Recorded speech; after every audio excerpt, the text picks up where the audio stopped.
अक्सर हम लोग अपनी नाकामयाबी से परेशान होकर फिर कभी ना उठने के बारे में सोचते हैं। हमें लगता है कि एक बार फेल हो गए तो पता नहीं अब हमारा क्या होगा। लेकिन आज की ये जो कहानी, जिसमें हम आपको चंद्रयान 3 की कहानी सुनाने जा रहे हैं, ये शायद आने वाले समय तक हर भारतीय को इस विषय पर मोटिवेशन देगी कि जब हमने इतनी उम्मीदों के पहाड़ों के बीच में चंद्रयान 2 का फेलियर देखा, हमारे लैंडर और रोवर लैंड करने से पहले ही क्रैश कर गए, हमने उस दुख की घड़ी को देखा जब प्रधानमंत्री के. साहब को कंधे लगाकर दुखी होते हुए साहस बंधाते हैं कि आपने प्रयास बहुत अच्छा किया। वो चंद्रयान 2 का मिशन भारत के लिए एक समय था जिस समय प्रत्येक भारतवासी टकटकी लगाए बैठकर यह देख रहा था कि दुनिया का चौथा देश बनने जा रहा है भारत, जो अपने लैंडर को लैंड कराएगा चंद्रमा की सतह पर। लेकिन वो हो ना पाया।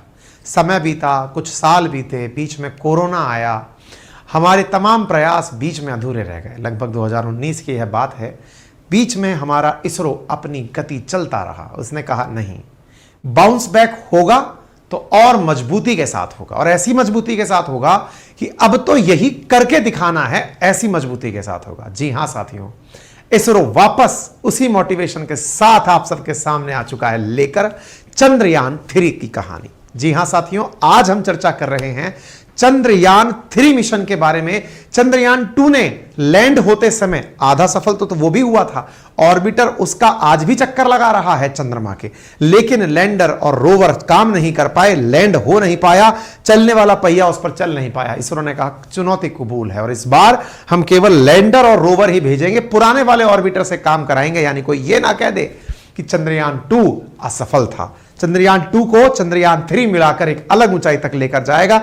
इसरो की सूचना आप देख सकते हैं, इस announcing the launch of Chandrayaan 3, और जिस रॉकेट के माध्यम से इसे लॉन्च करने जा रहे हैं वो भारत का रॉकेट, सबसे मजबूत रॉकेट LVM-3M4 चंद्रयान 3 के थ्रू हम 14 जुलाई के दिन दोपहर 2:35 पर श्रीहरिकोटा से इसे लॉन्च करेंगे। तो आप सोचते रहिए, वो समय आप याद करिए जिस समय लास्ट टाइम जब चंद्रयान 2 लॉन्च होने गया था। हालांकि वो सक्सेसफुल नहीं हुआ, लैंड करते समय गलत हो गया, लेकिन फिर हम वापस आ गए हैं। इससे बड़ी वापस आपके दिमाग में बाउंस बैक की कहानी क्या हो सकती है? तो देखिए, इसरो का चंद्रमा के चारों तरफ चक्कर लगाने वाला मिशन, अगर यह सक्सेसफुल हुआ, लैंड करने में दुनिया का चौथा ऐसा देश भारत हो जाएगा जिसने सक्सेसफुल लैंडिंग की हो। तो आप खबर देखते हैं, ISRO moon mission Chandrayaan 3 spacecraft integrated with launch vehicle. सारी खबरें आपके सामने हैं। इन खबरों का महत्व आपके लिए क्या है, ये निश्चित आपको पता होना चाहिए, ठीक है ना? तो कहने का मतलब यह हुआ कि 23 या 24 अगस्त को चंद्रमा की सतह पर यह सॉफ्ट लैंडिंग करेगा। 14 जुलाई को जो निकलेगा वो अगस्त तक पहुंचेगा और जाकर वहां पर लैंडिंग करेगा। लैंडर अगर उतर गया तो अमेरिका, रूस और चीन के बाद भारत चौथा देश बन जाएगा जो इस काम को करेगा। आप कुछ तस्वीरों के माध्यम से फिर इस रॉकेट को लॉन्च पैड पर ले जाते हुए देख सकते हैं किस प्रकार से यह लॉन्च पैड पर पहुंच गया है। यहां पर आप सोचिए कि इसको रेल के माध्यम से लेकर के यहां तक आया गया है। अब यह यहां से सीधा की सीधा फिर लॉन्च स्टेशन की तरह लॉन्च हो जाएगा। कुल बजट 651 करोड़। एक लूनर दिन तक ये वहां रहेगा। एक लूनर दिन 14 दिन के बराबर होता है, मतलब जो अपन के पृथ्वी के दिन है उनके बराबर, यानी 14 दिन तक हमारा यह मिशन चंद्रमा की सतह पर रहेगा। आप देख सकते हैं चंद्रयान 2 की तरह ही चंद्रयान 3 में टॉप पर पेलोड लगा है। इसके अंदर 3 हिस्से हैं, प्रपल्शन मॉड्यूल, लैंडर मॉड्यूल और रोवर मॉड्यूल, और ये जाकर के अंतरिक्ष में जाएंगे। तो आप ध्यान से रखिए, प्रपल्शन मॉड्यूल ले जाने का काम करेगा, लैंडर लैंड होगा, रोवर अपने पहियों से वहां चलेगा। कुछ इस प्रकार से इसको दिखाया गया है। प्रपल्शन मॉड्यूल स्पेसशिप को उड़ाने में यह मदद करेगा, लैंडर मॉड्यूल शिप को चंद्रमा पर उतारने में काम आएगा, और रोवर चंद्रमा की सतह पर यह घूमेगा, चंद्रमा की सतह पर चलेगा। आपको मालूम होगा जब चंद्रयान 2 हमने जाना था तब चंद्रयान 2 के साथ में एक और चीज इंस्ट्रूमेंट था जिसका नाम था ऑर्बिटर, जो चंद्रमा के चारों तरफ चक्कर लगाने गया था। फिलहाल चंद्रयान 3 के केस में उसे नहीं भेजा जा रहा है, ठीक है ना? तो आप यहां देख सकते हैं, ISRO will launch a lander rover combination with Chandrayaan 3, क्योंकि ऑर्बिटर हम चंद्रयान 2 वाला ही यूज करेंगे अंतरिक्ष में। तो ये जब चंद्रयान 2 की बात होगी तो गूगल आपका दिमाग करने लगेगा कि चंद्रयान 1 कब गया था? 2008 में गया था। वो लैंड नहीं किया था, वो घूमने ही गया था, वो लैंडर मिशन नहीं था। तो फिलहाल क्या केस इवन है? नहीं। इस समय एस सोमनाथ जी हैं जो कि इसरो के चीफ हैं, और इनका कहना है कि इस बार तो हमारा मकसद ही लैंड कराना है, हमको और कुछ नहीं करना, हमारा तो लैंडिंग सफल हो जाए बस। इसीलिए इसके लिए हमने बेहतर एल्गोरिथम एल्गोरिदम और फेलर मॉडल तैयार करके रखा है। हमने वो सारी सुविधाएं डेवलप करके रखी हैं जिसकी वजह से ये सारा काम सक्सेसफुल हो। अगर उस समय कुछ गलत होता भी है तो ये खुद से सही हो जाए, हमने वो व्यवस्थाएं भी इसके अंदर रखी हैं। यानी कि इस बार इसरो बहुत मजबूती के साथ फिर से अपना कमिंग बैक करके ला। आप सोचिए ना, 2019 के बाद 20 गया, 21 गया, 22 गया, 23 साल 3 लगे, लेकिन वो तीनों के तीनों साल कोरोना के साल थे। जिस समय विचार करिए कि 19 में मिशन का फेल होना अगस्त सितंबर के अराउंड, और उसके बाद में फिर लगातार 3 साल तक कोरोना का आफ्टर इफेक्ट, ना तो साइंटिस्ट का आ पाना, कोरोना के लिए जो अलग देश ने दौर देखा, और उसके बाद में फिर हम बाउंस बैक कर गए, ये अपने आप में बड़ी चीज है। बहुत से लोगों ने, इवन यूएई के कुछ लोगों ने भी इसकी सराहना की है कि दिस इज इंडिया, जो कि रियल में सक्सेस को देख रहा है कि वो अपने काम को करने के लिए इतना अच्छे से जा रहा है।